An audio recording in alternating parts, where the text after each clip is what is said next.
কৰি নিয়মীয়াকৰণৰ এটা ব্যৱস্থা চলি আছিল।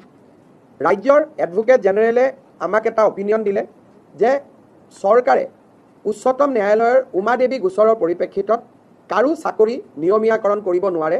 কেবিনেটৰ এই পাৱাৰ উচ্চতম ন্যায়ালয়ে প্ৰত্যাহাৰ কৰিছে, তাৰ পৰিপ্ৰেক্ষিতত আমি কাৰো চাকৰি নিয়মীয়াকৰণ কৰিব নোৱাৰোঁ। কিন্তু সৰ্বশিক্ষা অভিযানত কাম কৰি থকা শিক্ষকসকলক যাতে আমি সকাহ দিব পাৰোঁ, তাৰ বাবে আজি কেবিনেটে ৩৫,০০০ নতুন শিক্ষকৰ পদ চৰকাৰত সৃষ্টি কৰি SSR শিক্ষকসকলৰ বাবে এটা স্পেচিয়েল ৰিক্ৰুটমেণ্ট ড্ৰাইভ কৰিব খুজিছে। অৰ্থাৎ এই বিশেষ ৩৫,০০০ পোষ্টত অকল SSRত কাম কৰি থকা শিক্ষকসকলেহে আবেদন কৰিব পাৰিব আৰু বাকী নিয়মীয়া যিবিলাক পোষ্ট তাত ফ্ৰেছ কেণ্ডিডেটবিলাকে আবেদন কৰিব পাৰিব। এই ৩৫,০০০ শিক্ষকে SSRৰ পৰা আহি চৰকাৰত সোমোৱাৰ লগে লগে সৰ্বশিক্ষা অভিযানত ৩৫,০০০ পোষ্ট বিলুপ্তি হ'ব। অৰ্থাৎ সৰ্বশিক্ষা অভিযানৰ ৩৫,০০০ শিক্ষকে